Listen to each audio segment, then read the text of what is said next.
Well, I would like to welcome everybody once again to our financial literacy program. This is presentation number 3, and I'd like to thank you so much for coming today. And we're going to start right away with our presentation tonight. And tonight's presentation is going to be all about budgeting. Last night we have studied a couple of subjects such as evaluation and assessment of our financial situation. And then we've talked about goal setting last night also. And today we're going to talk about budgeting. Could we open up those windows so we can have a little more light everywhere?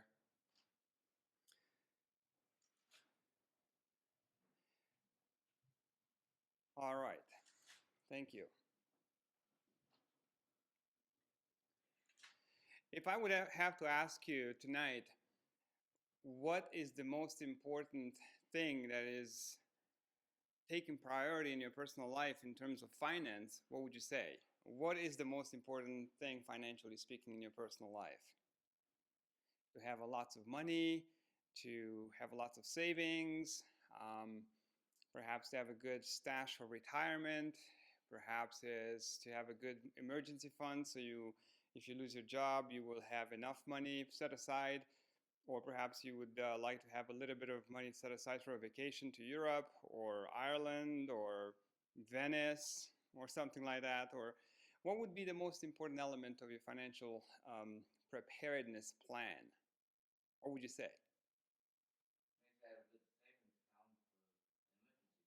Okay, good savings account for an emergency fund. What about the rest of you? You would say too, okay. So you could see that is very, very important. I would say that that is not that easy to do in a lot of ways. Isn't that true?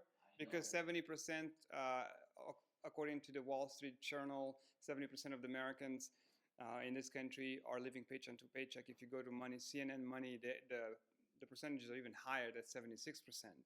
Now, if it's 76% of people can't save, it's obviously not an easy feat to do, right? So when it comes to finance, I think that the very, very most important thing that I personally think is very, very obvious and very important is to have a very easygoing attitude when it comes to finance. Because if you are very, very strongly, for lack of a better term, very stressed about it, it's not going to help you any. There's a lot of stressed Americans. A lot of us are very stressed today, and it doesn't make our life any easier. It doesn't pad our bank account with more money, does it? Any one of you have all of a sudden seen an increase of money in your bank account because you stress more about money? It doesn't work. So I think that as we start this session about the process of budgeting, I think it's very, very important to start the session with one overarching theme in mind, and that would be to have fun with it.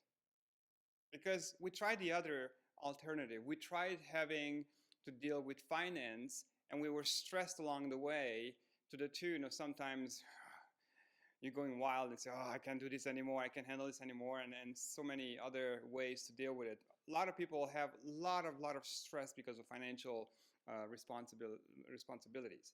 So live, love, and laugh. That's the motto tonight. So let's approach budgeting from a different perspective. If you hear this word budgeting, what comes to mind? What do you think about? Makes you bill to pay, yes, that is true. But is it a very comforting thought? It's something like, oh wow, yeah, sure, I'm going to spend 2 hours of my life this afternoon and I'm going to budget my finances for the next X amount of days. It's going to be a fun process. It's going to be a good process. I mean, I'm just so ready to do this. That's what comes to mind. What comes to mind? Limiting, okay, limitations. What else? Financial security or insecurity to that extent. It depends on which side of the line you are, right? So budgeting is not a fancy word. It's not a good word. It's not something that that gives you a lot of goosebumps, if you will, sometimes. But it need not to be that way. And as we can see it a little bit, if we don't approach budgeting from a right perspective, the American dream can look like this. Do you like that? I mean, we've said earlier yesterday that the American dream is still possible. And when I asked you personally, how many of you think that the American dream is still possible from a financial perspective, almost unanimously you said that the American dream is still possible in America. Do you still believe that? So why are there so many stressed people when it comes to finance? What's going on? Why is there such a dichotomy here? Why is there such a paradox? So let's go and as we go through this, the very second thing, first we have to have fun with the budgeting process. If you don't have fun in life, I mean, come on. Do you know how horrible it is to be always next to a guy who's always stressed and obnoxious and weird and all that kind of stuff? It's not a pleasant situation, right? Just imagine living with one. Hopefully none of us live with something like that. But do what makes you happy. Now, when I say this, I'm saying it with a caveat. Obviously, it doesn't mean irresponsibility when it comes to fiscal policy. But if we want to do something that makes us happy, then that permeates pretty much everything we do. I mean, have you noticed sometimes people in your path, you every now and then you meet a person who is just perfect. And I'm not talking about beauty or height or width or money or whatnot, but they just exude this confidence, they exude this happiness, and there's something magnetic about them. Have you noticed people like that? I mean, you just want to be around them. Oh yeah, this guy is good, this woman is cool. I mean, you just feel good, they make you feel wonderful. There's a couple of authors that have that kinetic ability to make you feel wonderful and accepted and whatnot, and one of them is John Matthews. He's John Maxwell. I'm sorry. John Maxwell is a Baptist. Used to be a Baptist minister, and he turned into a motivational speaker. And he wrote a lot of books about how to self-help books, and amongst them how to become a leader and the qualities of leadership and whatnot. But the way he puts it, it's just so reassuring that you also can become if you're serious about it. It's pretty cool. So if you don't do what makes you happy, it's not going to work. There were some surveys done, and at least a third of the American public who works in the workforce, we don't like our jobs. We do it, or we don't like it. So think about it. You have a job for 30, 40 years, and you do something, you spend most of your life with something that you don't enjoy doing. Now think about, and the reason I'm saying this is because budgeting needs to become a second nature in our lives if we want to become very successful in financial independence. And that was the overarching theme yesterday, that we want to come to a point where we want to have no longer any stress, no longer any problems in terms of finance. And budgeting is one brick in that journey. Now, I love this picture because it shows us the dysfunctional process, the dysfunctional path in our human existence to some extent. One side of our brain is very logical. Everything is logical. Everything has to make sense. Everything is compartmentalized, and that depends on gender to some extent too. And the other side is what? Well, carefree, artsy, hippie, to use something like that. It's which one are you? Are you the logical type, or are you the one type who likes to cross your eyes and put your dots there and make sure everything is perfect, and you have your receipts filed in a drawer cabinet according to months, according to years, and you keep it indefinitely for the next 200 years? Is that kind of person who you are? Or are you like oh, do you want a receipt for your gas? No, that's okay. I have it on my credit card bill anyways. And then you look at a credit card every 49 years in the Jubilee. Which type are you? I think to some extent we can become a little bit of both, but there's a price to pay. There's a balance to pay. There has to be a balance there, and there's a price to pay for if we don't take care of. Some people are a little bit more logical. Some people are more creative. Some people like to do very closely monitored processes or go through very closely monitored process when it comes to budgeting processes. Some people don't have any budgeting process at all. I mean, yeah, why should I know exactly where my money goes. Just a few months ago, I asked someone, so they were in financial trouble, and they came and said, "Hey, what can I do to kind of get on the right track?" And I said, "So do you have a budget?" "Oh no, I don't need it." So I said, why do you think you don't need a budget?" "Well, I know exactly where my money goes."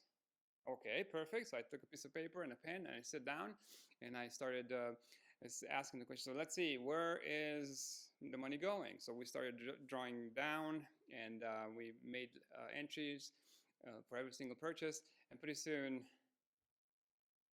a lot of money was going. "Oh, I didn't know that. Oh, I didn't know that. Oh, I didn't know that." So there was a lot of, "Oh, I didn't know that" rubrics in that. Now, did you know that only 30% of American public has a budget?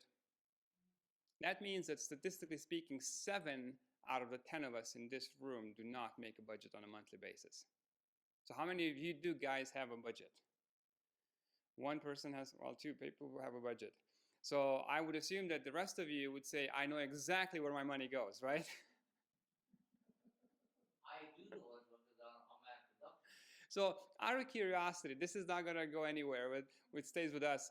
But out of curiosity, those of you who do not have a budget, why don't you have a budget? And this is not a bad accountability moment or whatever, but I'm just curious from a financial perspective. I'm curious, why don't you have a budget?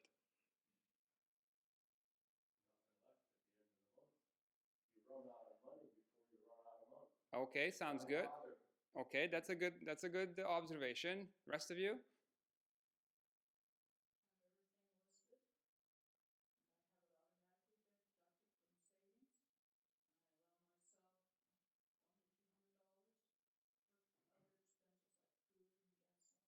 Okay, that's a good observation. What about the rest of you? I'm just really curious to see, why don't you have a budget? And this is, again, is not negative, it's not critical, it's nothing. Just curiosity, sociological curiosity. Why don't you have a budget? I'm kind of like go here, here, here, here, here, and I got a little left. It goes for food and gasoline. Okay. Insurance for car, tires, wheel alignment, and stuff like that. Sure, that's good enough. Anybody else brave enough to tell us, why don't we have a budget in the back somewhere? Habit?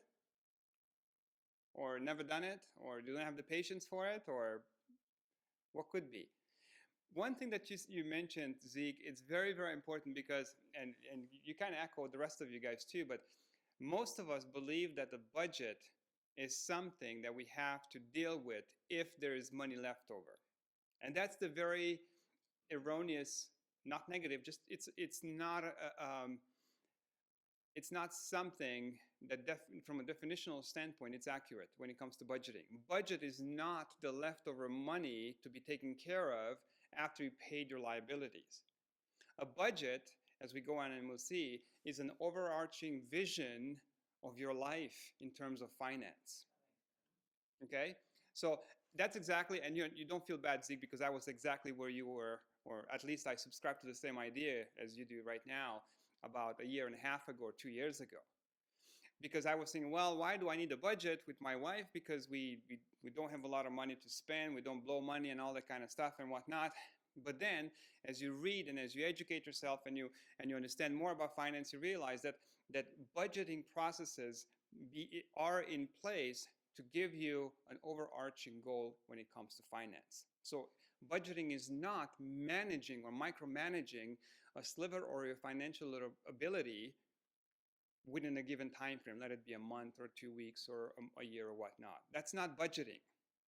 Budgeting means that you take all your resources together from whatever place you have, and then you assign a dollar, a name. Let's say this dollar goes to insurance, this dollar goes to wheel alignment. So to some extent, the two of you have done that work almost inconspicuously.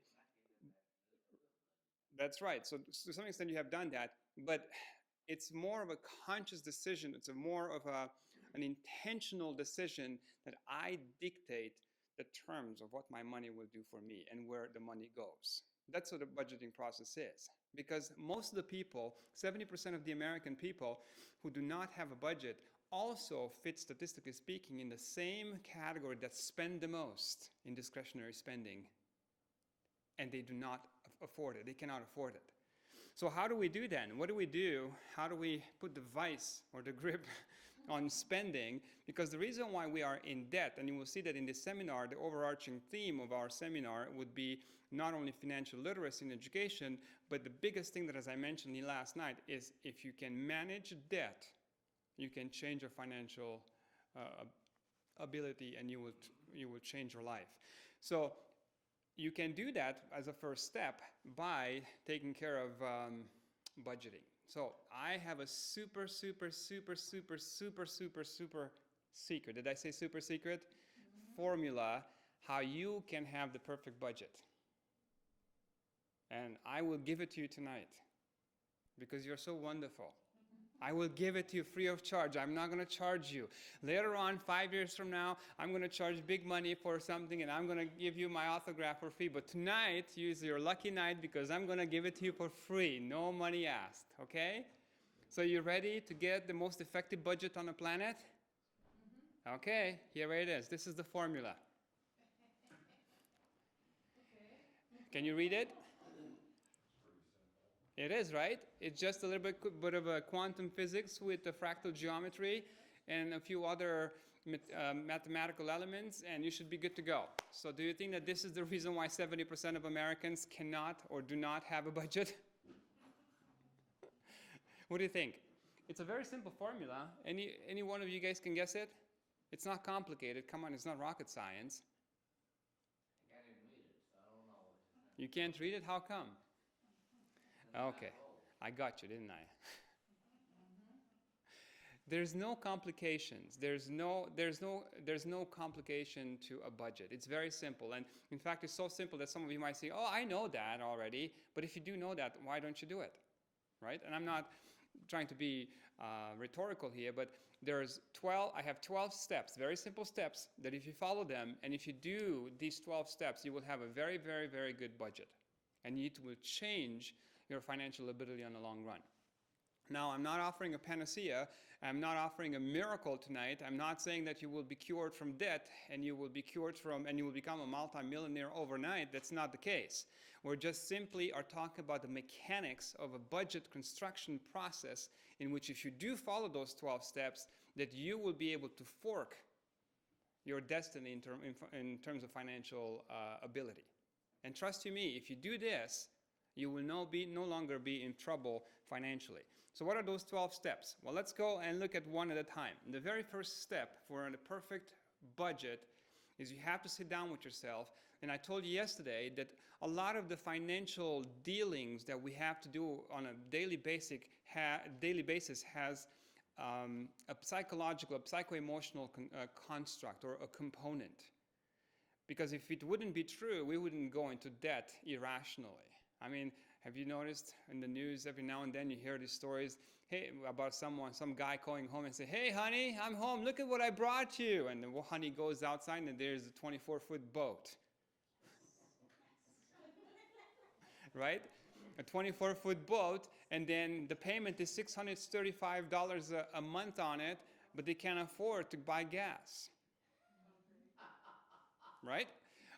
Or, "Honey, look at what I gave you for Christmas," and a big Lexus, 2017 Lexus is down there, and the payment is $562, but there's no milk for the kid.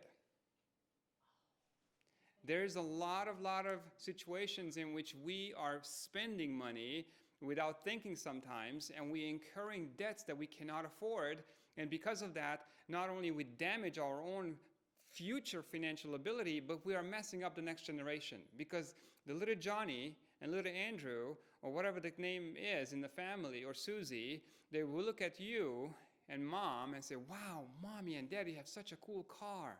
Mommy and daddy have such a good boat. Mommy and daddy have such a big house. Mommy and daddy is able to buy me the Xbox that I wanted, and I'm able to buy my Nintendo Wii or whatnot, and boy, this is cool." And then you progressively unconsciously are instilling expectations in the next generation that they cannot afford. And then later on, your adult children or my adult children will depend financially on us, and then we will go nuts because we're going to say, how come this millennial boy or girl of mine can't take himself or raise himself by the bootstraps and go out and get a job and have a life and whatnot? Well, guess what? You have instilled that behavior unconsciously when you went discretionary shopping for things you couldn't afford. Exactly. Think about it. So the first thing that you have to do in the 12-step program is to decide to make a budget. And this is not easy because, statistically speaking, 7 of us in this room have not thought of or haven't found the importance of having a budget. And that is very, very important. You know why? Because when you decide to have a budget, you're sitting down and you basically commit to you and to your family and to your spouse and to your children that from now on we will be responsible with money. Which means we're not going to buy that whatever that we buy, the Mountain Dew for $1.57 or a coffee for $2.69 or whatever, that we come together as a family, we'll sit down as a family, we pull our money together, all our income, we'll see it in a little bit, and then we will name every single dollar and cent in this family where it goes. We'll set priorities, we'll set deadlines, and we know how we will deal with money from now on. And that is not easy because that implies responsibility, and that implies to some extent growing up to some extent. And guess what? There's a lot of grown-up children running around. No, living at home. So decide to make a budget. The first step, don't look at the past. Here are some points that we have to have in mind when we think about budgeting, because if you look at the past, you always at a crossroads. Yesterday is no longer valid, and yesterday is already gone. You can't change the past. I don't care what happened to you in the past, you can't change it. And the future does not belong to you because you live this place of worship, and some drunk driver will kill you, and you're dead. So just this moment, right now, this belongs to you. Nothing else belongs to you. You might be cocky, I might be cocky, I might say, hey, I'll build the future, I'll go become a doctor, I'll become this and this, I'm going to save the world and whatnot. Guess what? That's not going to be always the case. Lots of dead people are resting because of unpremeditated circumstances out of their reach. It's just life. I'm not trying to depress you, but this is the reality of life. So don't look at the past. If you have been horrible at money in the past, don't look at it. You know what? As long as we suck wind and we're 6 feet above ground and not underground, we have a chance. Period. I mean, you live in the greatest country on the planet. America is a chance of possibility. So if you're here, you're alive, you have a chance. Don't look at the past. The past is not yours. Forget about shame and guilt. Some people say, oh man, I declared bankruptcy, or I was horrible. I just never can seem to understand where my money goes. I mean, I had this $10 yesterday, and today I have 69 cents. What happened to the money? You forget about the Mountain Dew or the coffee or whatever, I don't know, the sunflower seeds or Probably bought a coffee. Sorry? Probably bought a coffee that's about $9. There you go, if you go to $9, right? So don't think about shame and guilt because that's not going to help you at all. Think about the future. Imperfection is beautiful. You know what? I'm a perfectionist. I have to be always right. I have a project that I'm working on for probably 5 or 6 years, and my wife every now and then looks at me and says, when are you going to finish? When are you going to have the courage to get out? I said, well, it's not quite perfect. This is what I'm telling you. It's not quite good enough. And you know what? 6 years have passed by and my project's still in the drawer in a manuscript form because it's not quite perfect. Forget about it. Forget about it. Life is not perfect. Imperfection is beautiful. If you have a chance, if you're alive, you say, I'm going to make a budget as imperfect as it is. It might not be perfect. I might be messing it up every now and then. But you know what? I'm going to start today. I'm going to start today. I'm going to go on. I have a friend of mine who I had a wager, a friendly wager. And we said we'll do an exercise. We'll be accountability partners. So if I don't exercise, I'll pay him $1. If he doesn't exercise, he'll pay me $1. And guess what? When I started that process, I owed him about $20-some in the first month or so, or a couple months. It was a horrible, imperfect start. I mean, because life happened and all that kind of stuff. But guess what? The tally has changed now. The tally has reversed a little bit. I don't owe any money now, right? So there is progress. There is beauty in imperfection because persistence. Okay, I just had to put that in there. Persistence will pay if you will stick at it. If you will not give up, eventually you will have some results. I mean, just think about it. If you only, did you know Henry Ford developed the assembly line process? You know that history. It's so phenomenal. And you know what happened? People would say, oh, come on, you're just going to have so much more hands to pay. I mean, you're going to have to pay more workers, and you're going to have less production and all that. And he proved them wrong. He said, no, I know exactly what I'm doing. I just want one person to do one thing, but he does that repetitively to infinity, and he was going to be extremely good at it. And guess what? He brought down the Ford Model T price from $900 to $800 and some dollars to about $300, give or take. So people can afford it. But how did he do that? When you do one thing and you stick at it and you're persistent, you're going to you're going to have results of it. So don't get scared if you hiccup, if you have some problems, it's okay. Step number 2, income sources. We have to get together and we have to understand where the income comes from. Some people have income from salary, some people are self-employed, some people have Social Security if we are in that particular age group. Other people have investments, they have stocks, bonds, and dividends coming in every single month or week or depending on, or quarter, because they have a rotative schedule of stocks. Some people have pension funds, and of course there's a category of others.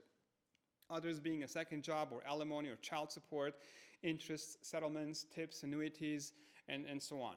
So when you craft a budget, don't think about the budget only as a separate mechanical element. Okay, now I'm going to have to do this budget because I have to control my money. No, don't think about that part. Like I said earlier, think about budgeting is a small price or a small element in my overall life-changing strategy. I want to live. I want to laugh. I want to have fun in these few years that I have left on this earth. Why in the world do I want to be stressed every single month?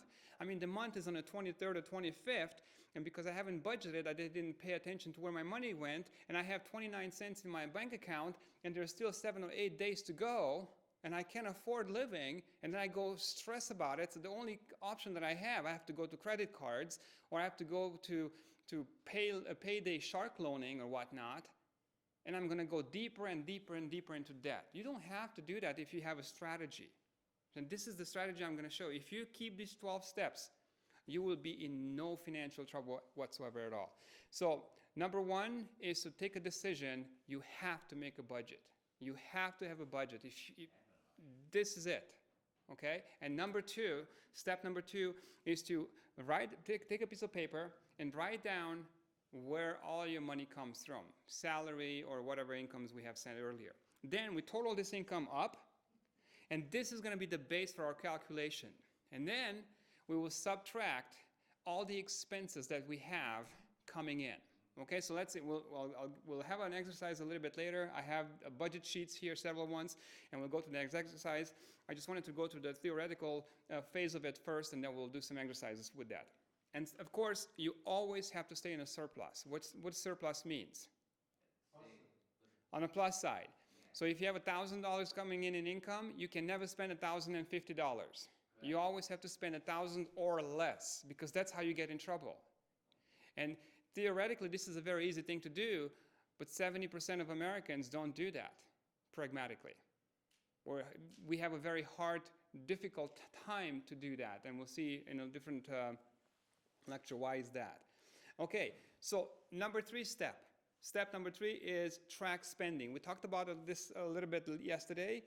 It's very simple. You take a piece of paper, you take a pen, and you write down every single time you spend money. Okay? And money is very esoteric, if you will. It has many forms. Okay? Money can be cash, money can be checks, money can be credit, money can be charged, money can be tips, money can be a lot of different things. Okay? So you can't say, okay, I only spent $5 this month in cash, because that's not true. Every time you spend your resources that you have labored for, that has a cost. Okay? So the way we track, there are several different things that we have to do. First of all, we track our finances for 30 days. That's the first thing that we have to do. We take that piece of paper and we go to our wives, our husbands, our families, and we're gonna have an Indian tribe meeting over there in the middle of the living room and say, sweetheart, I'm sure that we don't want to continue like this anymore. We don't want to have all this stress anymore. We don't want to fight about money. We don't want to be stressed all the time. So here's this piece of paper. We'll put it on the refrigerator, and every time every person in this family spends money, we'll write it up. This is not a blame game. We don't do this because we want to fault someone or find guilt or shame someone into because, oh, you spent more, I spent less. This is not about that. This is about a long-term perspective of how we can be financially positive, if you will. Okay? So you want to have this conversation as lighthearted and as cool as possible so everybody understands that this is not something that you want to shame anybody with. Okay, because all of us are messed up in one way or the other. There's no perfection in this world. Okay? It's just an illusion. If you think you're perfect, just ask me. For 30 days, you track your money. After that, you go back to the tribe and you say, okay, this is how we spent the money. And after that, you track your money for 90 days, 3 months, and then you do 6 months and then a year. The whole thing with this is that you want to have started a mental pattern within your brain and the behavioral pragmatism within your life. You have to have behaviorally and cognitively, you have to think about this. So now I'm tracking my money. I didn't used to, but I'm thinking, okay, so I'm spending $1.50 on a Mountain Dew right now. Why am I going to spend? Well, okay, so this is cash coming out from this fund, and we'll talk about those funds a little bit later. Because you only have a limited amount of resources. Your money will have to come from somewhere.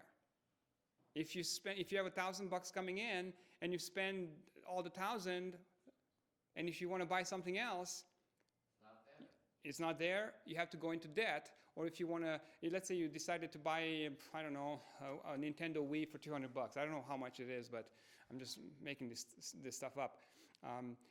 But you don't have the money because those $200 is your gas allowance for the month to go back and forth between your summer job.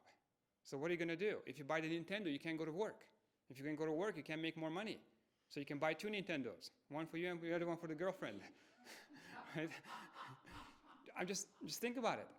So there's always a price to pay. There's always a trade-off to make when it comes to money. If you spend it now, you will not have it in retirement. If you save it now, you will have it in retirement. So there's always a trade-off. And you might not think about it as a trade-off today, but it is. You always have to document your expenses. You always have to keep receipts. You always keep receipts because the receipt doesn't lie. I mean, and it's just one of those reality checks. You say, okay, wow, I really did spend the money on this one. I didn't think that I spent as much money, but I did it. And of course, you look for trends. After a month of tracking your money, you will see, okay, wait a second. I didn't realize that I pay X amount of dollars for this particular behavior that I have. And everybody has different behaviors, and you kind of fill in the blanks for that. Some people like coffee, some people like Coke, some people like various things, whatever. Some people like to gamble, some people like to, I don't know, different things in life. But you kind of start looking for trends. Wait a second, I spent $420 on gas this month? Boy, why did I have to travel that much? I mean, am I a salesman for a pharmaceutical company or what? So you kind of start looking at the trends, and when you see the trends, then you evaluate your losses. You evaluate, okay, wait a second, perhaps I shouldn't spend as much money on gas. Perhaps I shouldn't spend as much money on this particular thing. There's always a cost. Step number 4 is goal setting. I love this picture because, I don't know if you can see it in the watch, it says Better Times. The brand of the watch is Better Times. It's so cool. Goal setting. You have to always have a goal with your budget. If you just sit down and say, okay, I'm going to make a budget because Andrew said to me I have to make a budget. You know what's going to happen? About 2 or 3 months down the road, if you last that long on this hill, you'll just you evaporate like Casper the Ghost. Okay? You no longer.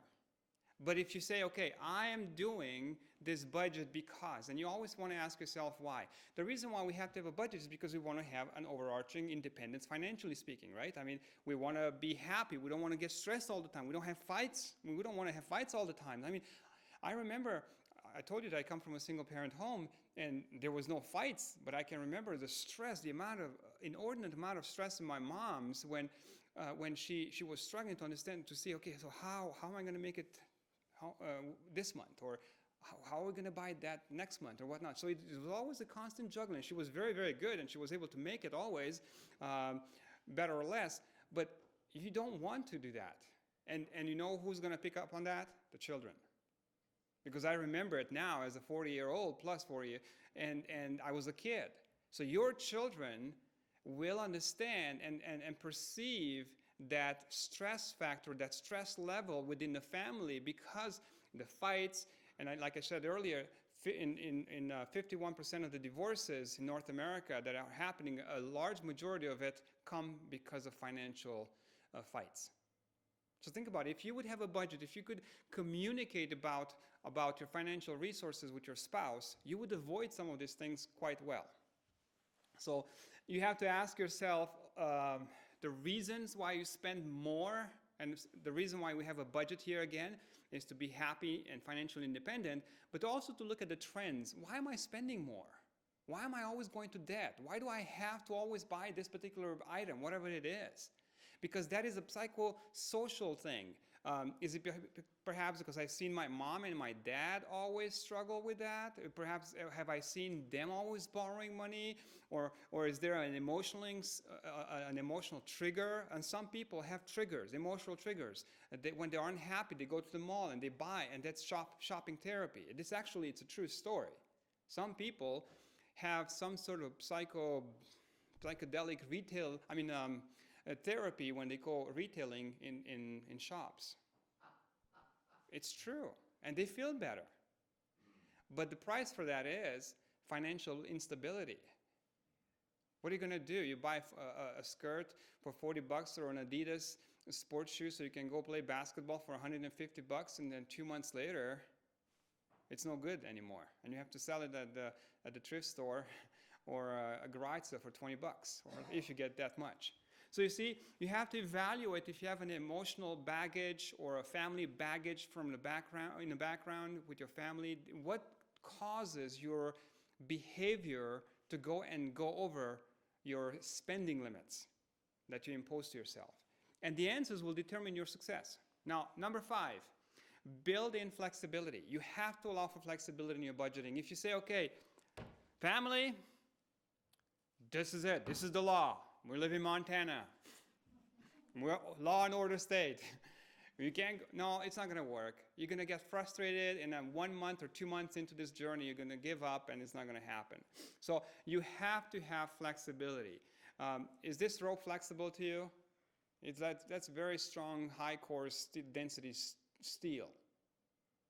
It's not flexible. It's not going to bend. It's not going to work. It's not going to flex with you. If you don't flex a little bit, if you don't understand that life can have variables, then you will not last. And then you get disappointed and you go back to your old pattern of spending, which will accentuate your demise from a financial perspective. Because you know what's going to happen? In 2005, the new bankruptcy laws in America have toughened the terms through which you can have a bankruptcy procedure in America. So you still have to pay the bill. The only difference is going to be more expensive. So what you can do is budget the unexpected, budget extra, account for the variables, such as irregular income. Some people don't have regular income all the time, so always kind of count about those variables that you don't see. And sinking fund approach means that you always put aside a certain amount of income, and we'll talk a little bit about that in a minute here, and you will set aside money for those variables when they come. Let's say a wheel alignment that you didn't count on. It cost you $165. What do? Because you didn't have it in the budget. Oh, I have to use the credit card because I didn't have it in this month's budget, or I'll pay it next month, but then I have to pay interest on it too. Well, if you have a variable section in your line item budget, as we'll see in a minute, then you're not going to stress. Okay, well, life happens. Stuff breaks down. But wait a second, I thought about it in advance. I put it in my budget every month, $25, and it happens that I have $295 in that account. Oh, guess what? I'll go fix the alignment. And you save yourself the stress. You save yourself the fights in the family. You save yourself the negative environment that money causes sometimes within the family. So, automatize, step number 6. What does that mean? We live, like you mentioned earlier, Arlene, we live in a society where society makes everything more easy for you, easier. Like, for example, a lot of my banking takes place online. Like I said earlier, yesterday, I don't spend a lot of money, a lot of time with budgeting and all that, because most of the things are automatic.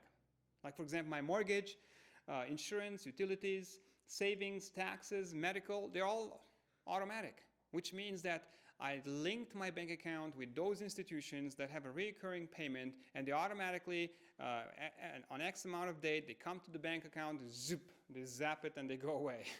Kind of big zap too sometimes, but it's a zap. So you see, I don't have to deal with it, because you know what happens when you have to deal every single time, then sometimes you forget because Murphy's law comes in, right? Murphy gets into your bedroom and kind of tells you something tantalizing, and you forget about bills, and then you get interest charges on top of the bills. I mean, I got furious one time in 1 year because Andrews University, I forgot something to pay. But I forgot to turn in a $2 worth of a key. I used to be a helper in the library, and I forgot to turn in a key when I graduated. It cost like $1.99 for a key, and they zapped me with a $10 fine. And I'm thinking, boy, Andrews University is not in a profit-making business, but they sure made a good profit on this little key. And I had to pay it because when I bought the house, and I totally forgot about it, and I didn't even remember it. So when I went to buy my house 3 years ago, the bank is saying, well, you know what, we can't give you the loan until you satisfy your past lenders. And what are you talking about? I never had a problem. I'm like an exemplary person. I have excellent credit and all that. Well, we see here a $10 charge from Andrews University. Oh, no! There you go. Oh, So I had to go back and call them and take care of the charge, and then my bank allowed me to get my loan so I can get the house. Think about it. And that was like what? Like 8-9 years later. Don't put it on the back burner. So you see, that's why I'm saying when you automatize things, it's just easier. You don't forget things, and then it's way easier. Artificial intelligence today can do miracles. I mean, they even talk to you. If you don't believe me, whip up your iPhone and say, hey, Siri, do you want to go for a date? And she's going to tell you, I don't know what you're talking about, and you're not my type, right? Or on Cortana on Android or whatnot. Accountability is number 7. You have to have some sort of an accountability system in place. And I've talked to you a little bit about this yesterday. You have to set a specific time for budgeting. For example, you say Sunday at 10 o'clock, the whole tribe gathers in the living room, and we'll have an accountability session. We'll do a budgeting session. Eliminate distractions. Get the TV off. If you have to throw it out in the garbage, do so. Because your budget long-term means more than a $200 TV you can buy next year on Good Friday, or not Good Friday, Black Friday from Walmart. Okay? Trust me, it's way better. So eliminate all distractions. Invite your partner, your spouse, your family to be part of this. Because if you are trying to do this on yourself, you will fail. Because your wife or your husband might say, oh, you spend that, you put that on a credit card last month, I told you not to do so, I'm not going to be part of this because I know that your behavior is so irrepressible. Okay, I'm not going to go there. You don't want to have a little chihuahua barking on you. Or you don't want the Holy Spirit to descend in the form of your spouse, right? You have to have her or him on a team. If you do together things, then it's going to be more ways successful. You have to have receipts, you have to have income, you have to have spending patterns. You have to have a paper, pen, calculator, tea. Don't get Coke, that makes you high. Don't be afraid. Avoid procrastination. Don't put it off. If it's 10:05, 10:10, so be it. Have a little grace. We talked about flexibility, but do it that day. What I do with my wife is say in advance, sweetheart, 2 weeks from now, we should sit down and we should have a conversation on this particular topic. Okay, let me know. No, I'm letting you now, so we know that 2 weeks from now we can have that conversation or whatever else happens. Because life is busy. And then, I love to do this. Have a small reward for every time that you do a budget, because that gives you an impetus to do it more. I mean, do you know how cool we are, right? We like to self-indulge in different things. Don't do it if you're in debt, if you have big, huge loads. Or you don't buy a car just because you started the budget at 10:05, right? You don't want to do that. But small little things. Do a budget and then reward yourself with a small little thing, like a walk in the park, or like an hour with your son or your daughter, or something that is fun and you want to do together. Because if you build this community together, it's going to be very successful. And then the last but not the least, this is the most important and perhaps the most undoable to some extent idea. Because we like to be introspective. We like to be private. Find someone you can trust and tell them, hey, I'm in debt to the tune of X amount of dollars, or I have never had a budget before, but I'd like to start this budgeting process right now. It's going to take me probably a year till I get it straight. In the first 4 or 5 months, I'm going to be messing it up a little bit. Hey, I'm going to be falling. Like I told you yesterday, it took me about 6 months in our family till finally we got to the point where our budget was perfect. Well, perfect. Humanly speaking. Let's put it that way. But we don't make deficits. We have always a little surplus, even if it's 65 cents or whatnot, but it's working, okay? So it took us 6 months. But take someone and tell them, hey, would you like to be my accountability partner? Again, trust is the issue here, because if you don't trust someone and you open up about finances, there can be some liability issues there. But find someone who you think is not going to disclose your private information, and ask them to help you in this process. Now, step number 8 is accessibility.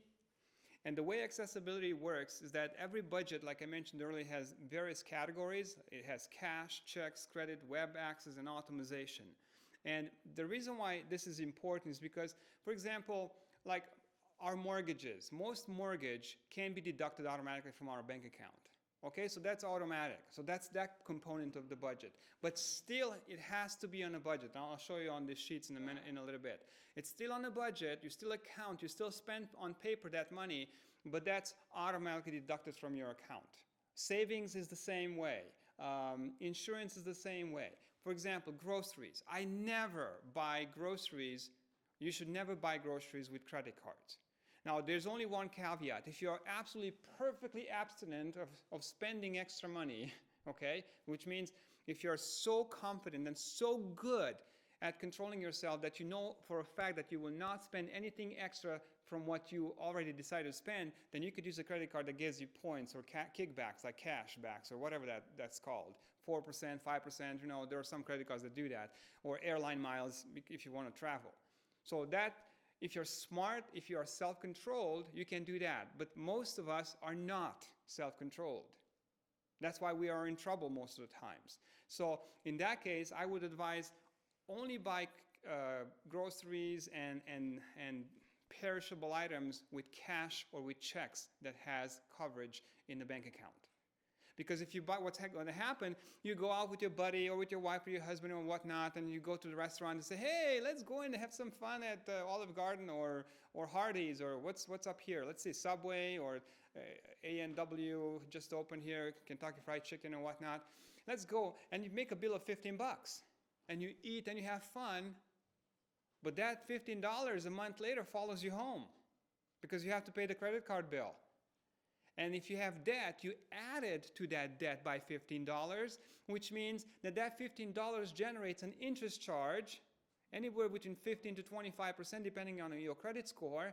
And that interest charge, if it's carried over next month, is going to generate a second interest charge, which is called compound interest.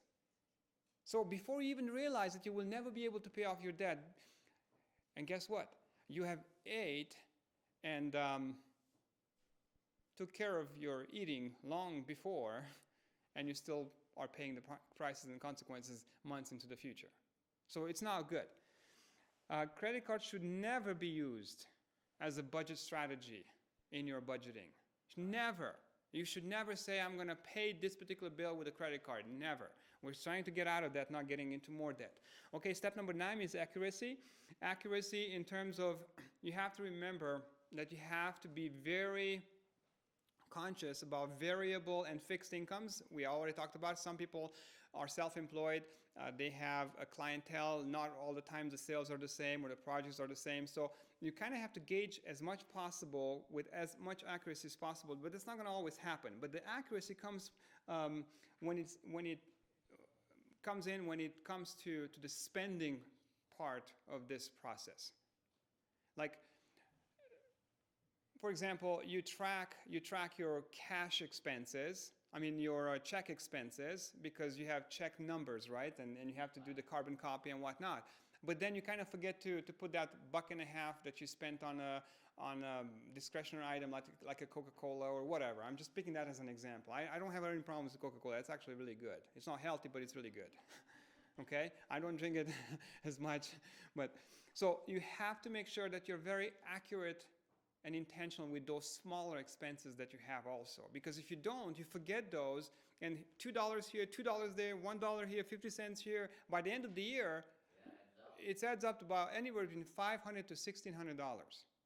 And if you put away that $500 to $1,600, we'll see in a saving and investing strategy I'm going to present you 2 days from now. If you spend that, and you guys are young, the younger kids, if you guys put aside for at least 3 years $1,000 when you're in your teens and up, because everybody has summer jobs, by the time you're going to be 65, you will have more than $1 million. More than $1 million. And I'll show you how. I wish somebody would have taught me how to do this when I was 16. But I'm not blaming anybody. We just grew up in a culture that we didn't know all this kind of stuff. And I started very late in life, but that's okay. As long as you're sucking wind and you're breathing and you're 6 feet above the ground, you still have a good chance, okay? And you also want to have to list the form of payments. For example, you purchase something, credit, which I discourage you highly to purchase on credit, but cash, check, credit, or whatever the form of payment, because that kind of gives you a gauge, an accurate gauge. Okay, so this month I spent X amount of cash on this behavioral patterns, where I spend this amount of checks on these amount of purchases. It's very, very relevant because it tells you how you spend and why you spend like that.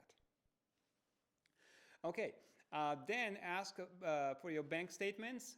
Balance your checkbook always. Have the envelope cash system. I'll show you how to do that in a little bit. Save the receipts. Account for gifts. Or sometimes you buy something for someone, a book or some whatever, little thing, and I'm not going to put that on a budget. That's just, well, where do you get the money from to buy that gift? The money had to come from somewhere, right?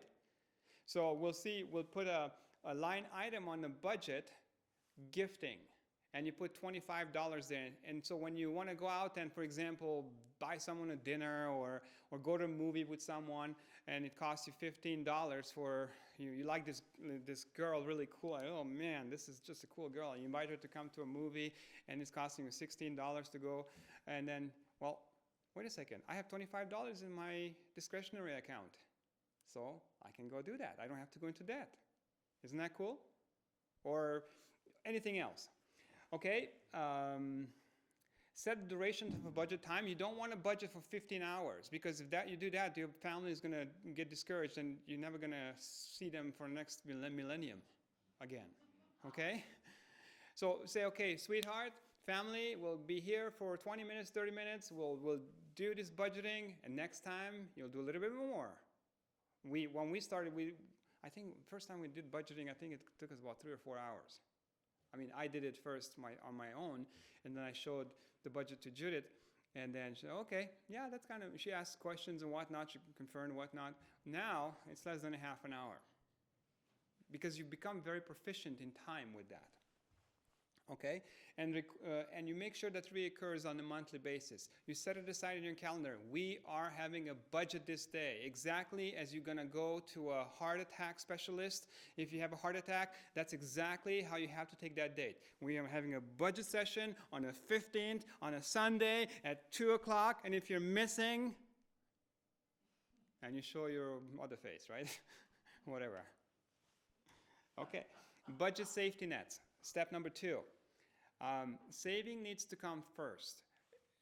When we think about budgeting, we think about, oh, budgeting is just kind of reallocating resources and all that kind of stuff, and that is true. But this is where you start creating that good feeling that you're going to progress in life with money, because you are doing savings first. And when you do a budgeting process, I'll show you on this sheet that I have for you, my savings on the top of the budget. It's not down on the bottom. It's not like, oh, I'm not trying to be mean to you, but you're not going to have this attitude, I'm not going to make a budget because there's very little left over to save. No, but budgeting is because I want to save. I don't give a rip who gets paid after me. I come first. Well, actually second, because in our particular environment, we want to make sure that we do the right thing and we give back God what is His. But we come second, okay, and then everybody else. And if somebody doesn't get paid, guess what? I'm going to call them up and apologize and say, hey, I was very responsible with my finances this month, and that's the reason why you didn't get paid. I'm ashamed of myself, and I'll promise you next month is not going to happen again. And next month is not going to happen if you have a word. And if not, you're going to become a scandal.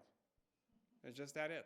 You see, accountability is important. So you have to, at some point when you get strong enough, you have to put 10 to 20% away after tax dollars.